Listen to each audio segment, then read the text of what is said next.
Minto merupakan seorang pemuda yang tinggal di sebuah desa kecil bersama orang tua dan 8 orang adiknya. Minto merupakan anak sulung dari 9 bersaudara dan Minto adalah orang yang priang. Tidak pernah sekalipun ia mengeluh mengenai kehidupan yang ia jalani meskipun pendidikannya harus ditamatkan sebatas SMP. Ya, tentu saja masalah klasik seperti biasa ekonomi rumah tangga. Orang tuanya Minto, Santi dan Paiman tidak mampu untuk mendaftarkan Minto ke jenjang SMA, apalagi kala itu ada 5 orang adiknya yang juga harus mendapatkan pendidikan. Sejak awal perkawinan mereka, rumah tangga itu harus hidup di bawah garis kemiskinan. Sebagai sulung, Minto mencoba menerima dan memahami kondisi tersebut. Cita-citanya ia gantungkan seperti pajangan, hanya untuk ditaruh tidak lagi ia kejar. Sebagai remaja belia, Minto terbilang ulet mencari pekerjaan. Mulanya ia ikut ibunya ke pasar menjadi seorang kuli panggul, sementara ibunya berjualan jajanan di pasar. Tubuhnya tak terbiasa dengan beban itu, ia mulai sakit-sakitan. Kemudian Minto memilih ikut ayahnya bekerja sebagai kuli proyek borongan. Kembali ia merasa tubuhnya sakit-sakitan, akan tetapi ia melihat ayahnya banting tulang sedemikian rupa.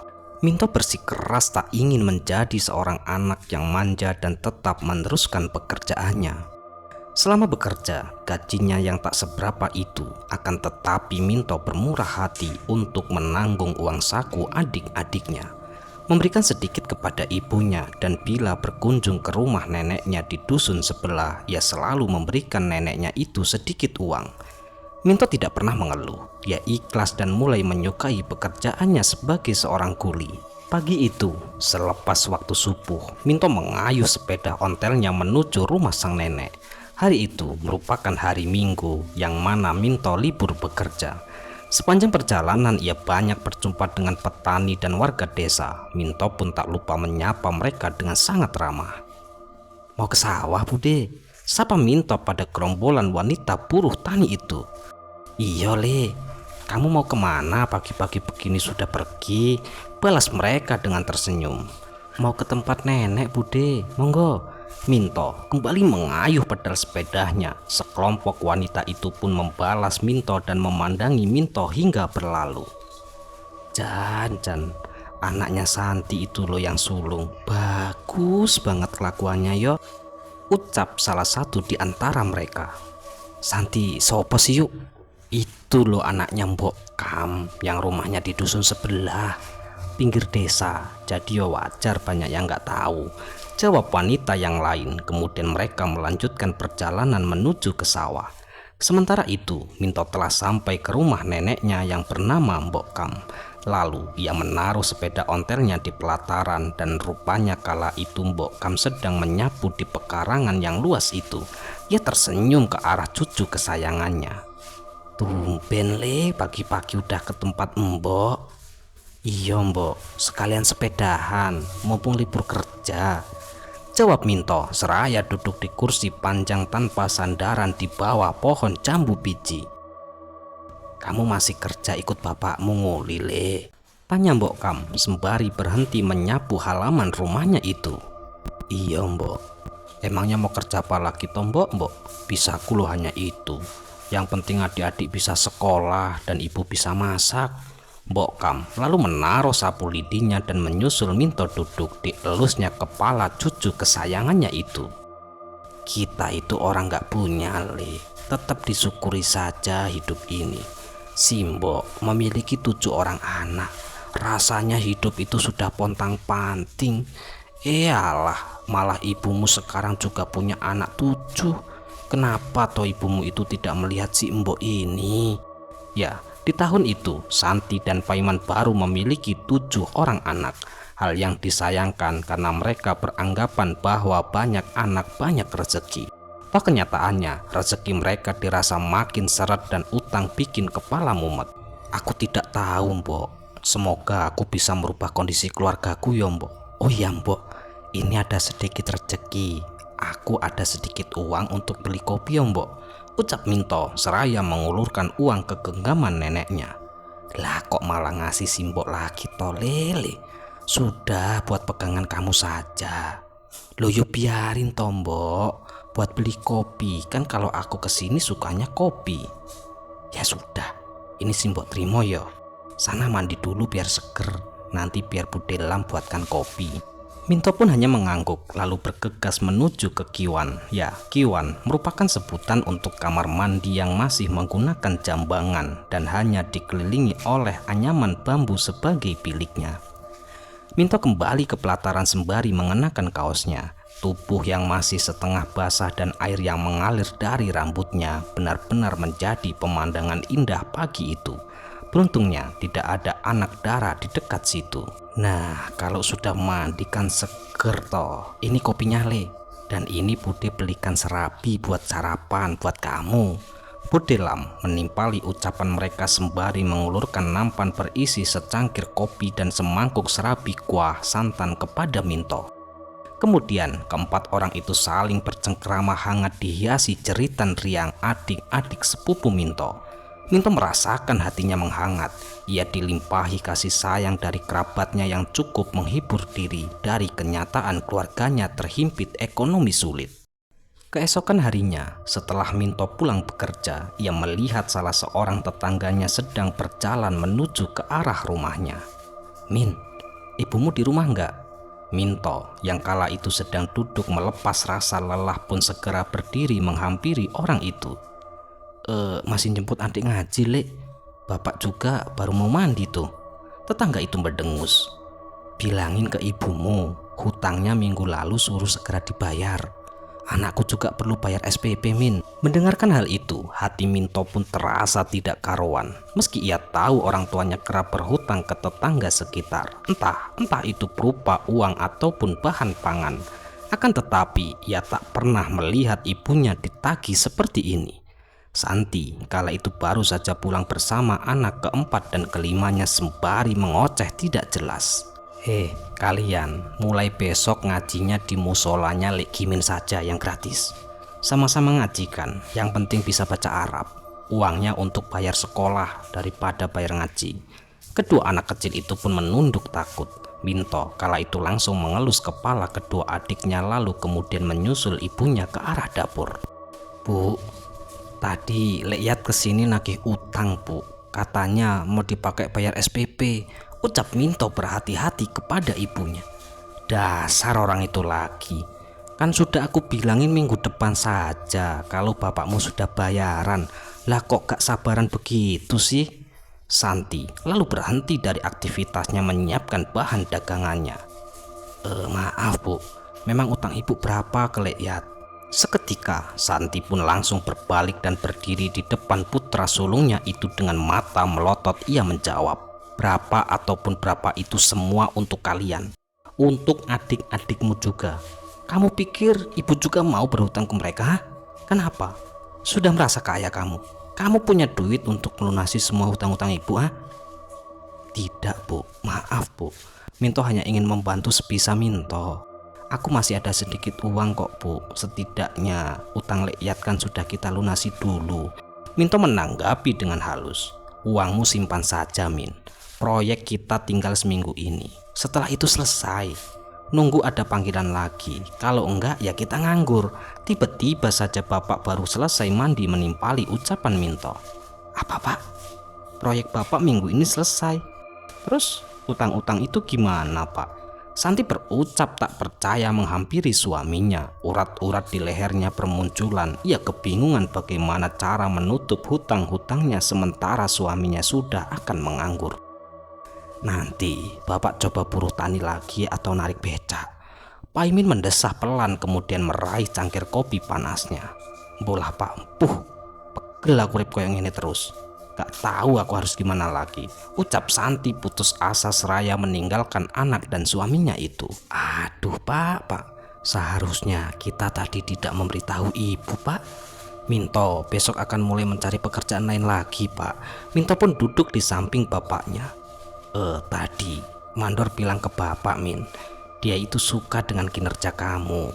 Katanya kalau proyek ini sudah selesai, kamu mau ditawari ikut rekannya sesama mandor yang sedang pegang proyek jembatan di kota.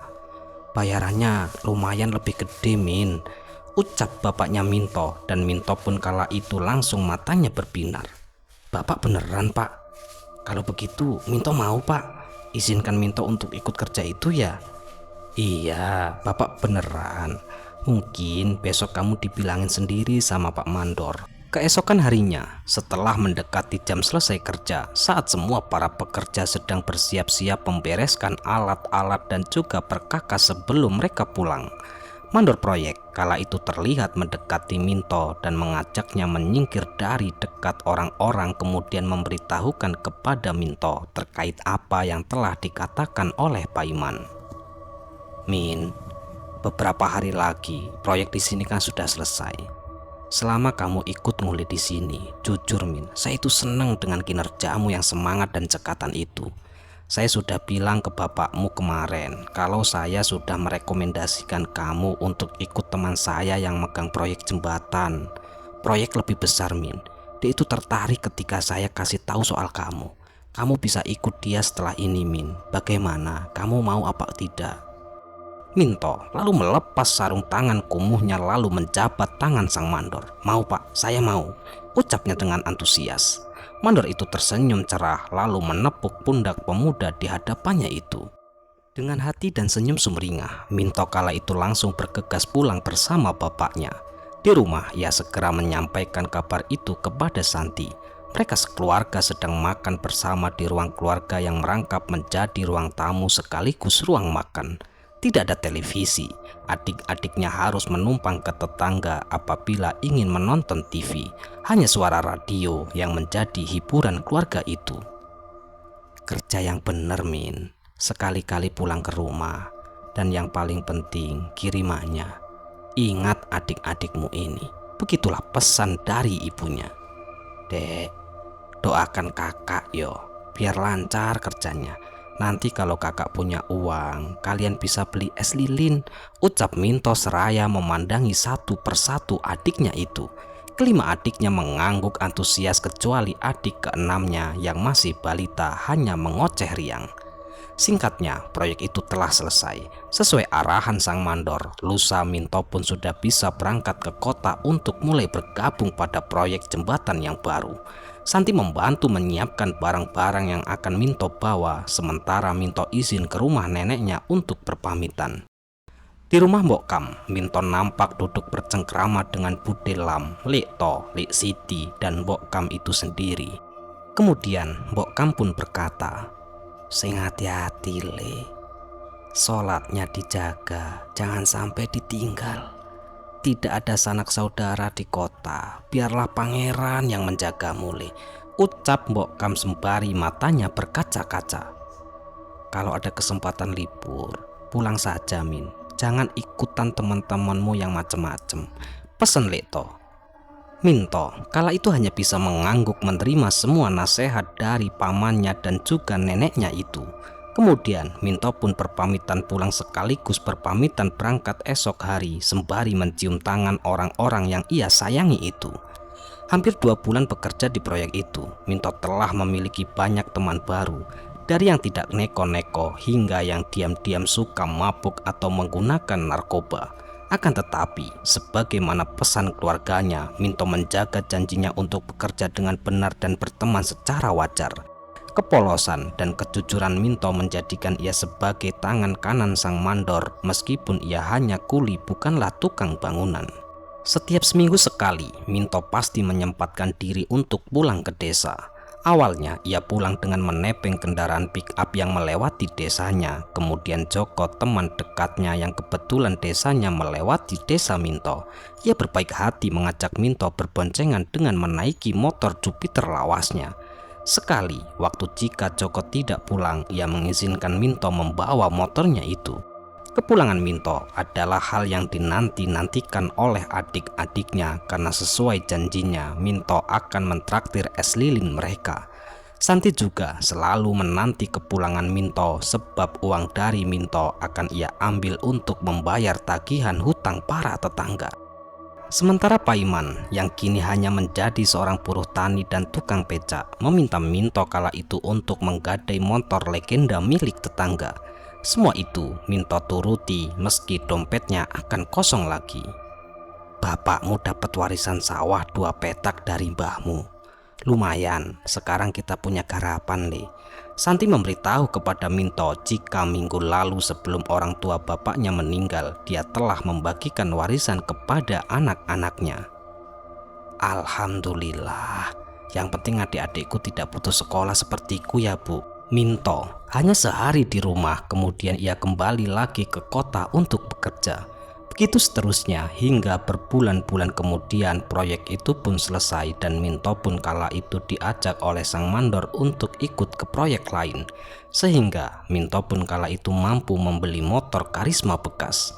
Akan tetapi, meskipun Minto telah bekerja keras tanpa henti dan keluarganya sudah memiliki 2 petak sawah, nyatanya perekonomian mereka tak kunjung terangkat. Santi masih saja sering berhutang ke tetangga, bahkan sering pula ia ditagih di setiap harinya. Hingga mulai memasuki tahun 2008, Minto kala itu memutuskan untuk pulang ke desa.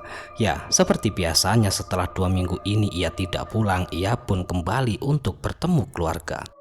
Minto pun kala itu mengendarai motornya dengan kecepatan sedang. Setelah Minto memasuki pusat kota, jalanan mulai ramai apalagi saat itu akhir pekan. Minto harus menyesuaikan kecepatan kendaraannya. Akan tetapi, keramaian itu mulai berkurang mendekati tikungan yang akan berbelok ke arah kecamatannya. Minto lalu menambah sedikit kecepatannya, namun sayangnya tanpa diduga dari arah berlawanan di tikungan tersebut terdapat keramaian dan disusul sebuah truk yang melaju kencang. Minto pun terkejut dan berusaha menekan rem dalam-dalam, namun usahanya sia-sia. Hingga akhirnya Minto pun membanting setir dan menabrak trotoar. Motornya terpelanting dan mementalkan Minto sejauh beberapa meter. Keramaian tadi pun berhenti dan menjadi riuh menyaksikan kejadian itu. Berbondong-bondong orang datang menghubungi Minto dan tak lama kemudian sirine ambulan dan sirine polisi pun memecah keributan itu. Minto masih tak sadarkan diri pada saat dilarikan ke rumah sakit. Keluarganya kala itu pun segera menyusul ke rumah sakit setelah dijemput oleh beberapa polisi. Tangisan satu keluarga itu pun memecah kesunyian di dalam rumah sakit itu. Pilu, sangat pilu. Berhari-hari pada kondisi kritis akhirnya dokter menyampaikan kabar bahwa Minto sedang koma. Kabar ini tentunya membuat Santi dan Paiman terduduk lemas. Sebuah mimpi buruk bagi mereka. Motor Karisma milik Minto telah menjadi rongsokan, sedangkan motor legenda yang mulanya gadai milik tetangga tetapi kini berhasil dibeli seutuhnya. Terpaksa harus digadaikan kembali. Sawah 2 petak itu pun tak luput dari kertas gadai pula. 1 bulan Minto dirawat di rumah sakit dan Paiman pun kala itu akhirnya memutuskan untuk membawanya pulang meskipun keadaan Minto kala itu belum sadarkan diri. Walau mereka telah menggunakan surat keterangan tidak mampu atau SKTM untuk biaya rumah sakit, tetap saja rasanya mencekik dan Minto pun dirawat jalan. 2 bulan sudah Minto terlelap, akhirnya kedua kelopak matanya itu mulai mengedipkan pelan. Minto mulai sadarkan diri, tubuhnya amat kurus, hanya tulang berbalut kulit. Pipi dan matanya sangat cekung, terdapat lubang di tenggorokannya bekas selang yang dipasang untuk memberikan minta makan. Adik perempuannya berteriak bahagia memanggil Santi, mengabarkan jika kakaknya telah sadar. Setiap luka pasti meninggalkan bekas. Semenjak kecelakaan itu, hidup Minto seolah-olah dicungkir balikan. Ia bangun dari koma sebagai orang yang baru. Minto yang periang menjadi Minto yang pendiam. Cara bicaranya seperti anak kecil, pelan dan juga lambat. Selain itu, wajahnya pun nyaris tak dapat berekspresi. Selalu datar, pandangan matanya kosong dan seperti orang linglung. Kecelakaan itu menyebabkan tulang belakangnya bermasalah sehingga tubuhnya miring ke kanan. Kaki kirinya juga mengalami masalah sehingga menjadi sedikit bengkok lebih pendek dari kaki kanan dan susah digerakkan membuat Minto menjadi pincang. Kondisi ini andai orang baru mengenalnya akan beranggapan Minto merupakan orang berkebutuhan khusus. Semuanya berubah, termasuk perlakuan Santi. Ya, ia memperlakukan Minto selayaknya orang cacat. Kerap kali ia memarahi Minto karena dianggap menyusahkan dan tidak berguna. Hari demi hari terus berlalu begitu saja. Minto belum juga kunjung membaik dan Santi pun masih memperlakukan Minto tidak seperti selayaknya anaknya sendiri. Suatu siang, Minto kala itu pergi ke musola Lek Kimin untuk mengikuti sholat zuhur berjamaah. Berhubung Minto kala itu datang di jam 11 siang, tentu saja kondisi musola masih sepi. Minto lekas mengambil wudhu di pancuran dengan tertatih-tatih. Tidak berapa lama sebuah suara berhasil membuat orang dusun tercengang. Jam 11:15 azan berkumandang dari musola Lek Kimin yang dipasang toa di atapnya. Dan pada saat itu, Lek Narti pun istri dari Lek Kimin langsung terkopoh-kopoh menuju ke musola untuk memastikan siapa yang azan di tengah siang seperti ini. Kemudian setelah ia sampai, ia sangat terkejut kala melihat Minto telah berdiri memegang mic. Kemudian Lek Narti pun menghampiri tanpa menyentuh pemuda itu. "Min, ini baru jam 11 lebih loh Le, belum waktunya azan," ucapnya lembut. Minto langsung menaruh mic di tempatnya. "Tapi ini sudah panas loh Le," ucapnya dengan nada lambat. "Iya Le, tapi nanti azannya. Kamu azannya itu lebih awal, membuat orang dusun bingung. Sekarang kamu duduk di sini dulu ya, nunggu Lek Kimin pulang dari sawah. Nanti kita sholat jamaah." Lek Narti berusaha tidak membuat Minto berkecil hati, apalagi pemuda itu telah menunduk dalam. Sepulangnya Minto ke rumah, Santi segera menyongsong putranya itu, bukan untuk membantunya yang kesulitan berjalan, akan tetapi Santi kala itu langsung untuk memarahi pemuda itu. "Siapa yang nyuruh kamu ke musola, ha? Siapa yang suruh kamu azan? Sudah ibu bilang di rumah saja. Lihat kamu itu loh, malah bikin malu ibu. Orang-orang pada ngetawain kamu. Mereka menjadikan ibu bahan bercandaan. Ngerepotin saja sih kamu itu, Min." Minto hanya bisa menangis, sedangkan Santi kala itu masih saja ngedumel dan meninggalkan Minto. Minto dibiarkan kelaparan hingga malam hari. Adik-adiknya lah yang menghibur dan menenangkan tangisnya. Salah seorang adik perempuannya berinisiatif mengambilkan makan dan menyuapi Minto. Keesokan harinya, Minto mengambil sepeda ontelnya untuk pergi ke rumah neneknya. Hal ini sudah sering ia lakukan setelah ia pulih dari kecelakaan. Ia senang bermain ke rumah neneknya karena di sanalah ia merasa disayang. Namun, karena tidak ada yang mengantar, maka Minto harus berusaha menaiki sepeda ontelnya untuk sampai ke sana. Sepeda itu dia kayuh pelan-pelan sekuat tenaganya karena kakinya tak lagi sempurna. Setiap ada perempatan, tanjakan dan turunan, Minto selalu akan turun dan menuntun sepedanya itu. "Le, kamu jangan sering-sering kesini kalau tidak ada yang mengantar.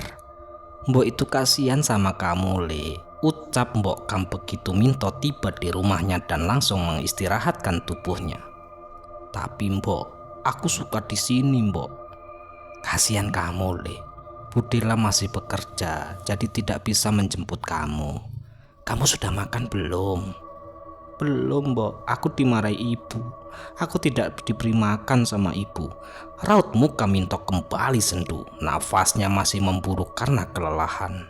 "Ya Allah Le, tunggu sini, Simbo ambilkan nasi dan kopi yo. Kok tega sih Santi sama kamu itu Lele." Mbok Kam langsung beranjak ke arah dapur. Di dalam hatinya ia berkecamuk, tetapi ia tak mungkin menanyakan apa penyebabnya kepada Minto. Karena ia tahu pemuda itu tidak akan mampu merinci dan bercerita dengan benar. Ia pendam pertanyaan dan amarah untuk anaknya itu. Setelah makan terhidang, Minto pun terlihat makan dengan sangat lahap. Kemudian dia berkunjung ke rumah Lek Siti. Sayang sekali, semua sepupunya kala itu yang masih kecil menjadi takut kepada Minto karena kondisinya yang baru. Menjelang siang, Minto pun memutuskan untuk pulang tanpa menunggu Budilam pulang bekerja.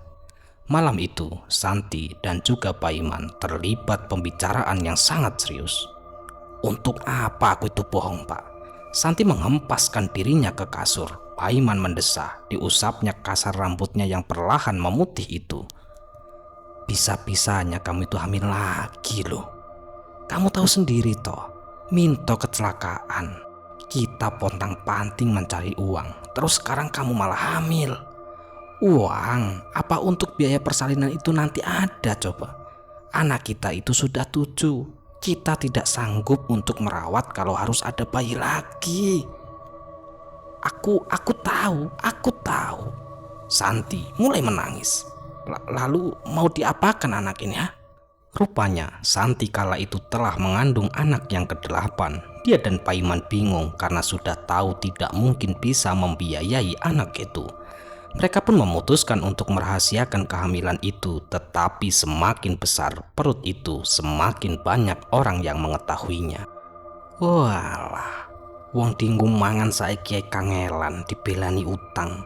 Lah kok iso-isone malah meteng meneh, piye Santiku? Begitulah cibiran dari para tetangga. Ketika usia kandungan memasuki trimester terakhir, Paiman mengambil keputusan final. Anak itu akan diberikan ke orang yang mau merawatnya. Ya, diberikan bukan dititipkan. Yatmi, kerabat jauh Paiman, menjadi orang yang bersedia merawat bayi itu. Yatmi hanya memiliki seorang anak laki-laki yang sudah SMA. Dia menginginkan seorang anak lagi, tetapi karena sudah berumur ia tak mungkin hamil lagi. Yatmilah yang mengurus semua biaya persalinan Santi. Setelah anak itu terlahir dan berusia 2 bulan, Yatmi segera memboyong anak itu ke rumahnya di kecamatan lain yang cukup jauh. Santi dan juga Paiman kala itu menulikan telinga pada setiap cibiran dan omongan dari tetangga, bahkan omongan kerabatnya sendiri. Tahun pun bergulir. Kondisi perekonomian mereka tak kunjung membaik meski anak kedua mereka telah memutuskan untuk bekerja tanpa melanjutkan ke jenjang sekolah SMA. Ya, dia memilih untuk merantau ke daerah Jawa Tengah, hanya pulang beberapa bulan sekali dan berkirim uang untuk keluarganya yang di kampung. Kita kembali lagi kepada Minto. Bagaimana kabar pemuda malang itu? Ya, tidak ada tempat yang dianggap tenang baginya selain musola Lek Gimin.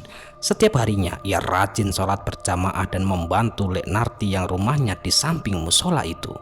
Lek Narti yang merasa Iba telah menganggap Minto sebagai keluarganya sendiri. Ia ajak Minto mengobrol, membantunya di dapur dan memberikan makan ataupun memberi kopi untuknya. Hingga tiba suatu hari, Paimin mengajak Santi untuk pergi selama 2 hari 1 malam, meninggalkan semua anak mereka. Mereka pamit akan ke acara khitanan saudara yang jauh. Tidak ada yang menaruh curiga sedikit pun, apalagi mereka nampak membawa ember berbungkus taplak khas seseorang yang akan ke acara kenduri warga desa. Setelah menyiapkan motor, Paiman pun langsung menghampiri Santi yang kala itu baru saja keluar dari rumah. Kemudian mereka langsung berlalu meninggalkan rumah. Setiap berpapasan dengan tetangga, mereka selalu memberikan alasan yang sama, ke acara khitanan saudara jauh di kecamatan perbatasan kota. Sukses, tidak ada yang mencurigai kepergian Paimin dan juga Santi selama 2 hari itu. Setelah menempuh perjalanan sekitar 1 jam menggunakan motor butut itu, mereka pun tiba di sebuah desa kecil pinggiran kota. Kota kecil itu dikelilingi hutan dan laut di setiap perbatasannya. Salah satunya adalah di mana desa yang dituju oleh Paiman dan Santi berada, sebuah desa kecil di mulut hutan dan berumah jarang-jarang. Paiman mengarahkan motornya keluar dari jalan utama desa menuju jalan setapak mengarah ke dalam hutan. Mereka tiba di sebuah rumah kecil yang merupakan rumah terakhir di desa itu. Tidak ada lagi rumah di sekelilingnya. Paiman pun langsung mengajak Santi untuk mengetuk rumah itu. Kula nuwun, ucap mereka berdua di balik pintu rumah reot itu. Masuk nak, jawab sebuah suara laki-laki tua dari dalam rumah. Bau-bauan seperti aneka minyak mistis dan dupa atau menyan pun menguar di dalam rumah itu. Aneka pernak-pernik aneh pun tergantung di dinding rumah itu. Paiman dan juga Santi duduk berdampingan menghadap lelaki tua yang sedang membersihkan keris-kerisnya. Dino iki dino elek kanggo wong liya. Nanging dino iki apik kanggo wong sing pengin golek Allah. Rupane sampean wis niat temenanan, Ger, ucap lelaki tua itu secara tiba-tiba. Nggih, Mbah, serius. Kulo sejak saya datang kemari beberapa hari lalu menemui Mbah Rajan, tekad saya sudah bulat, Mbah. jawab Paiman menunjukkan keseriusannya. Ini istrimu, Le. Nggih, Mbah. Paiman mengangguk. Kamu yakin dengan apa yang kamu dan suamimu ini lakukan, Dok? Iya, Mbah. Justru saya yang mengutus suami saya untuk menemui Mbah Rajan. Kami bersungguh-sungguh melakukan ini. Kami lelah, Mbah, pontang-panting setiap hari. Kami hanya ingin hidup makmur berkecukupan, Mbah. Santi menjawab dengan sangat yakin. Saya sudah menjelaskan apa yang harus kalian lakukan kepada suamimu dan juga semua persyaratannya, Nduk. Sudah saya siapkan, Mbah. Silakan Mbah periksa dulu. Kalau ada yang kurang akan kami carikan, Mbah. Santi mengangsurkan ember ke hadapan lelaki bernama Mbah Rajan tersebut. Kemudian Mbah Rajan pun membuka taplak yang membungkus ember itu. Mbah Rajan pun lalu menaruh pusaka kerisnya, lalu mengamati isi ember yang ternyata merupakan persyaratan suatu hal. Segala jenis umbur rampe, ayam cemani yang sudah disembelih, dan darah ayam tersebut yang disimpan pada wadah terpisah sudah disiapkan oleh Santi. Nanti menjelang Sandikolo, kalian saya antar ke dalam hutan. Di sana ada pohon tua keramat di dekat mulut gua. Letakkan umbur rampe ini di atas tampah. Nanti saya siapkan. Letakkan bersama kemenyan dan juga dupa. Bersemedilah semalaman untuk di sana sampai Eyang datang dan mau menolong kalian. Mbah Rajan mulai menjelaskan, Eyang adalah sesosok yang akan membantu dan menjadi pesugihan mereka. Kalian hanya boleh beranjak dari situ jika sudah bertemu Eyang. Dengarkan persyaratan dan pantangannya, lakukan dan jangan dilanggar. Menjelang maghrib ataupun Sandikolo, mereka bertiga pun menuju ke lokasi yang dimaksud dan dipersiapkan perlengkapannya. Santi melihat banyak sekali tampah di bawah pohon itu, menandakan bukan hanya mereka saja yang pernah meminta pesugihan di tempat itu. Ketika Mbah Rajan masih mempersiapkan kemenyan sembari membaca mantra, Paiman berbisik kepada Santi. Bu, setauku pesugihan seperti ini akan menurun ke anak-anak kita sampai 7 keturunan, Bu. Biarin toh, Pak. Yang penting kita itu kaya. Dan bagus dong, anak cucu kita nanti tidak akan sengsara juga seperti kita. Akhirnya mereka berdua pun melakukan serangkaian ritual pengambilan pesugihan itu dengan lancar selama 2 hari 1 malam. Paiman dan juga Santi kala itu pulang membawa semangat baru, semangat menjadi orang kaya. Hal pertama yang mereka lakukan adalah menyiapkan ruangan kecil di rumah untuk menjadi ruang ritual dan meminta semua anaknya menjauh dari ruangan itu. Bu, tumbal pertama kita butuh segera, Bu. Tapi siapa, Bu? Paiman berbisik kepada Santi. Mereka tengah mempersiapkan sesaji di ruang ritual. Santi pun memandangi suaminya dengan serius. Berkorban, Pak. Kita harus berkorban. Maksudmu? Shh, Bapak tidak ingat ucapan Eyang. Semakin besar pengorbanan yang kita berikan, semakin banyak yang akan kita dapat. Mbah Rajan juga bilang, sebagai tumbal pembukaan akan lebih bagus jika itu masih ada ikatan keluarga. Paiman masih tampak kebingungan dengan apa yang dikatakan oleh Santi. Siapa, Bu? Minto saja, Pak, sudah tidak berguna dalam keluarga kita, ucap Santi dengan sangat yakin. Paiman kala itu terbelalak matanya mendengarkan apa yang telah disampaikan oleh istrinya itu. Akan tetapi ia tidak bisa menolak karena rasa tamak yang sudah membara dan sudah memenuhi hati mereka. Akhirnya mereka pun sepakat untuk menumbalkan Minto sebagai tumbal pertama mereka. Mereka pun kemudian melakukan ritual dan benar saja keesokan harinya perlahan demi perlahan kesehatan pemuda itu pun makin memburuk. Kondisinya kembali seperti saat pertama kali ia sadar dari koma. Tidak berdaya, sanak keluarga mulai berdatangan menjenguk. Hampir setiap malam Minto selalu mengigau. Dengan ucapan yang tidak jelas dia meracau dalam tidurnya. Setiap kali begitu, paginya suhu tubuhnya meninggi dan Minto seperti orang ketakutan sepanjang hari sampai dia kelelahan sendiri dan jatuh tertidur. Kesadarannya menurun dan mulai lupa nama orang-orang di sekitarnya. Bahkan keluarganya sendiri, Minto pun sudah lupa. Di penghujung hari, sanak keluarganya berbondong-bondong datang ke rumah saat menerima kabar Minto tidak sadarkan diri meskipun sudah dipanggil dan dibangunkan berkali-kali. Sekitar jam 8 malam, toa dari musola Legimin pun berbunyi dengan nyaring mengumumkan kematian Minto. Ya, pemuda malang dan juga polos itu telah tiada.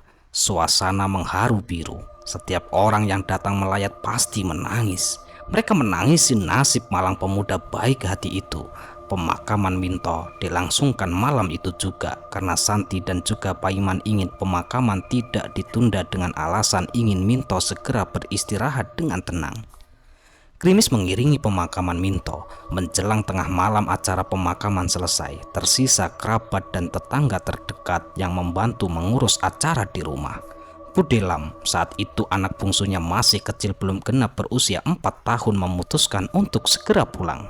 Sebelum pulang, Budelam pun meminta putra sulungnya yang masih SD agar tetap tinggal di sana dan tidak perlu masuk sekolah di esok harinya. Dia juga menolak diantarkan pulang oleh suaminya agar tetap membantu para lelaki membereskan sisa acara pemakaman. Budelam menaiki motor Suprapit bututnya sembari menggendong putri bungsunya karena anak kecil itu sudah terlelap. Meski gerimis masih turun, Budelam memilih tidak menggunakan jas hujan karena tidak ada dan tetap memacu motornya pada kecepatan rendah. Gerimis itu membuat pandangannya terbatas. Tiba-tiba saja di sebuah sekolahan MI yang menghadap hamparan persawahan dan kebun berisi pohon jati. Budelam kala itu melihat seseorang tengah duduk berteduh di depan pos satpam yang berada di gerbang sekolahan tersebut. Heran dia, siapa orang yang berjalan kaki tengah malam dengan cuaca seperti ini? Budelam lalu memelankan motornya, barangkali ia kenal dengan orang itu. Seperti tak percaya dengan apa yang ia lihat, orang itu adalah Minto.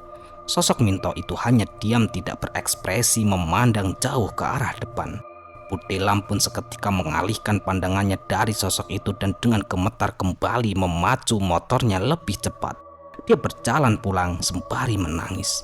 Malam itu di rumahnya kosong karena orang-orang masih tinggal di rumah Santi. Budelam memutuskan numpang menginap di rumah Lek Siti. Barulah pagi harinya ia bercerita apa yang ia jumpai semalam. "Kamu itu cuma menghayal, Lam," ucap Lek Siti mencoba tidak mempercayai cerita dari Budelam. "Bagaimana bisa aku tidak mengenali keponakanku sendiri, Toti? Lahir batin sumpah, Ti. Aku yakin itu Manto. Hanya saja kulitnya putih pucat, bukan lagi kuning langsat." Setelah kematian Minto, kejadian-kejadian aneh seringkali dialami oleh kerabat-kerabatnya selain Budelam saja. Banyak sekali, namun Minto selalu datang di dalam mimpi mereka. Dan pada saat itu, Mbok Kam pun menutup mulutnya tak percaya dan turut serta menangis mendengarkan kabar itu. Wanita tua itu pun langsung berjalan pelan memasuki kamarnya, membiarkan Budelam jatuh luruh terduduk lemah. Tak lama wanita tua itu pun kembali membawa sebuah kaleng biskuit dan memberikannya kepada Budelam. Budelam membuka kaleng itu, nampak kaleng itu penuh dengan warna-warni uang kertas. "Aku menyimpan semua uang pemberian dari anak-anakku di situ, Lam. Semua yang aku butuhkan sudah kalian belikan. Jadi uang dari kalian Simbok simpan di kaleng itu. Coba cari uang yang aku ikat dengan karet. Itu uang dari pemberian Santi. Ambillah," kata Mbok Kam sembari sesengukan. Ya, kabar tentang kematian Minto bukan karena penyakit biasa, melainkan Minto telah dikorbankan menjadi tumbal pesugihan dari orang tuanya sendiri. Hal itu disampaikan dan dibenarkan oleh salah satu ustadz yang berada di kampungnya. Dan pada saat itu Mbok Kam pun tak ambil pusing. Ia ingin membakar semua uang pemberian dari Santi. Dan Budelam pun kala itu langsung mengambil uang yang terikat karet gelang, kemudian mengembalikan kaleng uang itu kepada Mbok Kam dengan penuh amarah. Dia menuju dapur mengambil korek api dan membakar lembaran uang itu yang telah diberikan Santi kepada Mbok Kam. "Demi Tuhan, Allah Gusti Pangeran, bawa sendiri setan-setanmu itu, San. Jangan kau libatkan keluargaku." Setelah uang itu musnah terbakar, Budelam memeluk Mbok Kam. Hatinya pilu membayangkan apa yang menimpa keponakannya dulu. Minto Mimpi-mimpi dan penampakan pemuda itu memang benar suatu isyarat. Minto ingin memberitahukan kejahatan yang dilakukan oleh kedua orang tua. Aku tidak tahu pesugihan apa yang telah diambil Santi. Bahkan Pak Ustadz pun waktu itu tidak mengatakan apa-apa. Beliau hanya mengatakan bahwa yang jelas Santi dan juga Pak Iman itu telah bersekutu. Karena penglihatan beliau itu ada hal-hal yang memang tidak pantas harus dilakukan sebagai manusia, menggadaikan keimanan hanya karena kekayaan. Hanya itulah Pak Ustadz itu berkata kepadaku, mulai sekarang jangan terima apapun dari Santi, Mbok. Biarlah dosa-dosa itu dia tanggung sendiri. Budelam telah enggan memanggil Santi itu sebagai Mbak Yunya. Betapa dia merasa jijik pada Santi yang telah bersekutu dengan setan demi kekayaan. Bahkan ia rela menumbalkan anak sulungnya yang bernama Minto yang tak bersalah itu menjadi tumbal pesugihan pertamanya. Budelam pun tak ingin ikut campur dalam hidup Santi, apalagi meminta saudaranya itu untuk mengakui perbuatan musyriknya itu. Tetapi Budelam berjanji akan menjaga keluarganya yang tersisa agar tidak lagi menjadi tumbal dari pesugihan Santi. Ya, sekian cerita kali ini. Semoga cerita kali ini bisa menghibur dan cerita kali ini bisa menemani waktu istirahat teman-teman dimanapun berada, dan tentunya yang kami harapkan bisa bermanfaat. Dan cerita kali ini merupakan sebuah karya dari salah satu sahabat kitab yang bernama Si Manis. Kami ucapkan terima kasih banyak kepada beliau, dan kami ucapkan terima kasih banyak pula kepada teman-teman dimanapun berada yang telah mendukung kami. Semoga amal kebaikan teman-teman dibalas oleh Allah Subhanahu wa Ta'ala berupa hal-hal yang lebih baik dan lebih bermanfaat dalam kehidupan kita semua. Dan sekali lagi saya Tony mengucapkan mohon maaf yang sebesar-besarnya jika ada kata-kata yang salah yang kami sampaikan di dalam cerita. Baik, sampai jumpa di cerita-cerita selanjutnya. Akhirul qouli wassalamualaikum warahmatullahi wabarakatuh.